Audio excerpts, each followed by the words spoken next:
Hello दोस्तों, नमस्कार। मेरे ऑनलाइन प्लेटफॉर्म संतोड़ा मैथ्स एकेडमी पर आपका स्वागत है। दोस्तों, बहुत लंबे समय के बाद मैं आपसे रूबरू हो रहा हूँ। दोस्तों, मैं इतने दिन मेरे जॉइनिंग प्रोसेस और आरएएस एग्ज़ाम की वजह से इतने दिन थोड़ा सा आपके यूट्यूब चैनल से दूर रहा। इसके लिए मैं क्षमा प्रार्थी हूँ। अब आपके जो साथी है, जब मैंने मेरा सेकंड ग्रेड ज्वाइन कर लिया है अभी स्कूल में, तो वहाँ से मेरे मित्रों का, आप सभी लोगों का कॉल आ रहा है कि सर हम लोगों को क्या पढ़ना, कितना पढ़ना, क्या पढ़ना, सेकंड ग्रेड के लिए कितना पढ़े, मैथमेटिक्स के लिए क्या पढ़े, उसके लिए वीडियो बना रहा हूँ मैं दोस्तों। तो दोस्तों, सबसे पहले मैं ये कहना चाहूँगा आपको कि सबसे पहले तो सफलता तब मिलती है कि आपको उसके प्रति एकाग्रचित होकर आपको बिल्कुल उसके प्रति समर्पण भाव से मेहनत करनी होगी। अपनी मेहनत जितनी हो सके उससे ज़्यादा करने की कोशिश करना। सिलेक्शन होना और नहीं होना वो अपनी बहुत कुछ मेहनत पर निर्भर करता है, परंतु कभी कभार लक भी काम करते हैं। यदि नहीं होता है तो कोई बात नहीं, पर सीखा हुआ ज्ञान कभी खराब नहीं होता। सीखा हुआ ज्ञान आपको हर जगह काम आता है।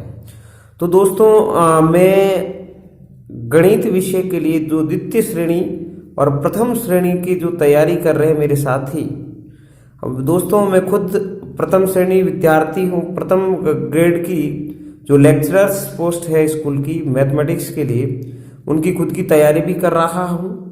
और दोस्तों, सेकंड ग्रेड में वर्तमान में पोस्टेड हूँ। तो सेकंड ग्रेड और फर्स्ट ग्रेड के लिए जो मैथमेटिक्स के विद्यार्थी हैं उनसे मैं अनुरोध करना चाहूँगा कि दोस्तों, सबसे पहले तो अपन मैथमेटिक्स पढ़ने के लिए छोटी छोटी बातें ध्यान ये रखें कि आरबीएससी और एनसीईआरटी 11th क्लास और 12th क्लास दोनों की, तो उससे क्या होगा, आप लोगों को थोड़ा सा क्वेश्चनों की वरीयता यानी कि अलग अलग वैरायटी मिलेगी आपको। यानी कि कभी आरबीएससी में अच्छे क्वेश्चंस मिल रहे हैं तो कभी एनसीईआरटी में भी अलग क्वेश्चंस मिल रहे हैं।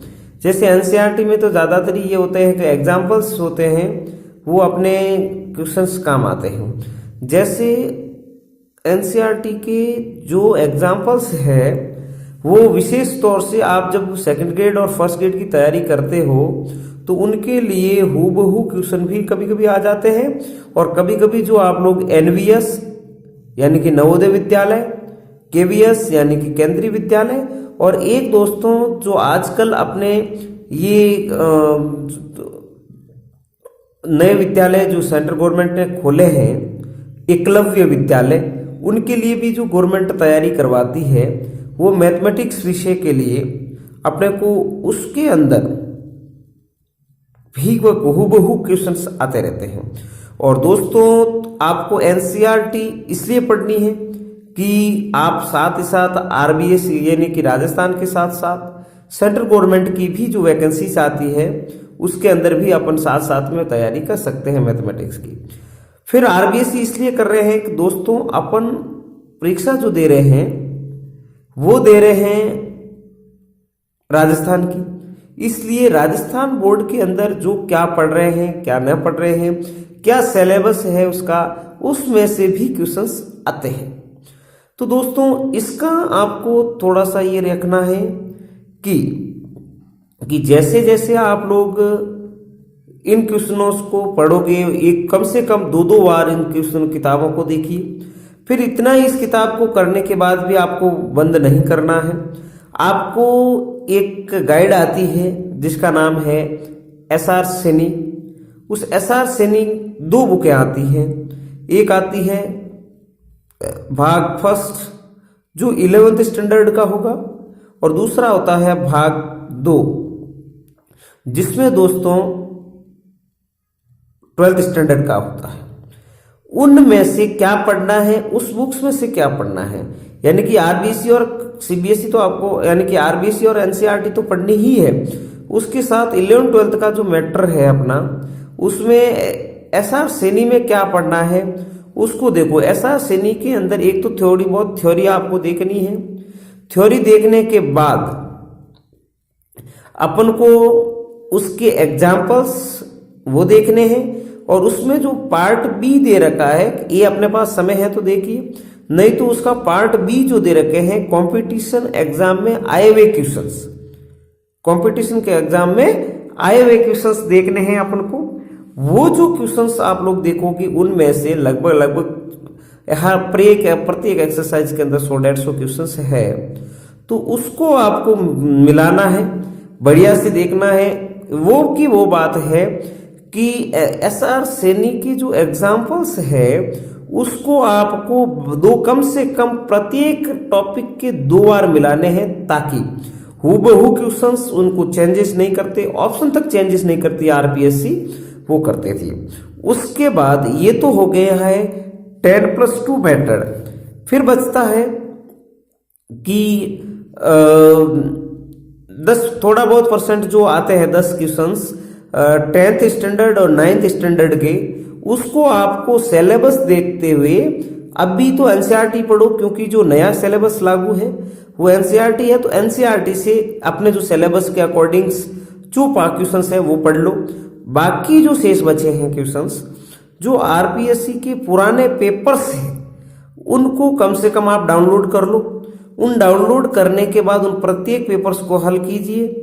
अब पेपर को हल करेंगे तो अब देखो जहाँ जहाँ कितने पेपर्स हल करें दोस्तों, देखो संस्कृत डिपार्टमेंट में है, स्कूल डिपार्टमेंट में है, यहाँ सब जगह आपको कहीं न कहीं ज़्यादा से ज़्यादा आरपीएससी मैथमेटिक्स और फील्ड के अंदर, यानी कि मैथमेटिक्स का जहाँ जहाँ पेपर्स होता है उनके पेपर्स आपको सारे डाउनलोड्स कर लेने हैं।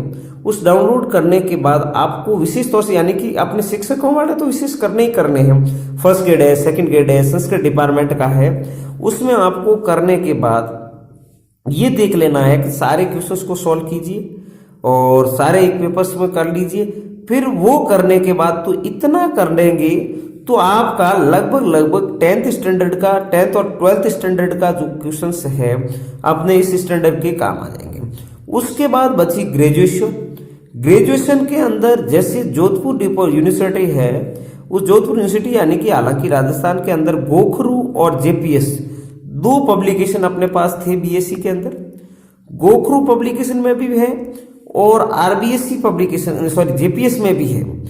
तो जैसे आप लोग देखोगे कि मान लो 4-5 बुक्स है, जैसे बीएससी सेकेंड ईयर के अंदर कई किसी यूनिवर्सिटी में फर्स्ट ईयर में हो सकता है, कभी फाइनल ईयर में हो सकता है।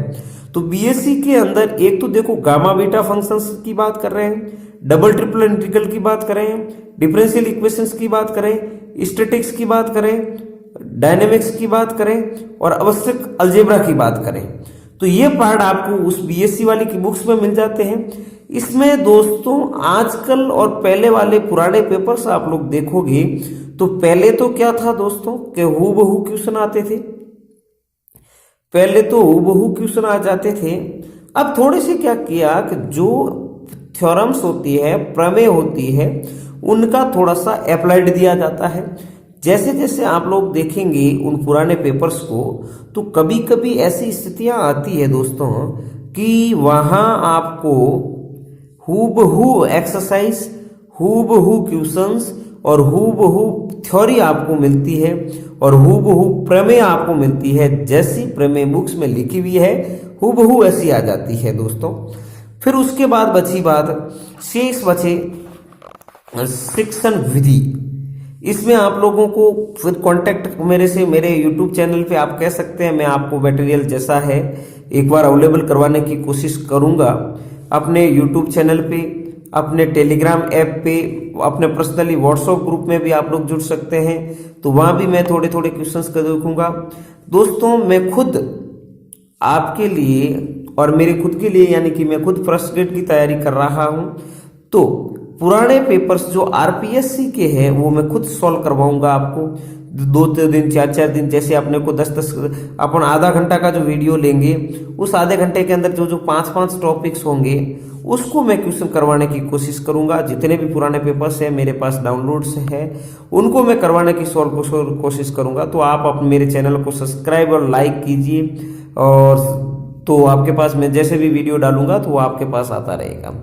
दोस्तों अब अच्छी बात शिक्षण मेथड की। शिक्षण मेथड के अंदर एक मंगल करके चौहान पब्लिकेशन की बुक्स आती है। शिक्षण विधियां सेकंड ग्रेड के लिए ये सफिशियंट है, कोई उसमें नई दो बात नहीं करनी है। आपको बार बार उसी से पढ़ना है।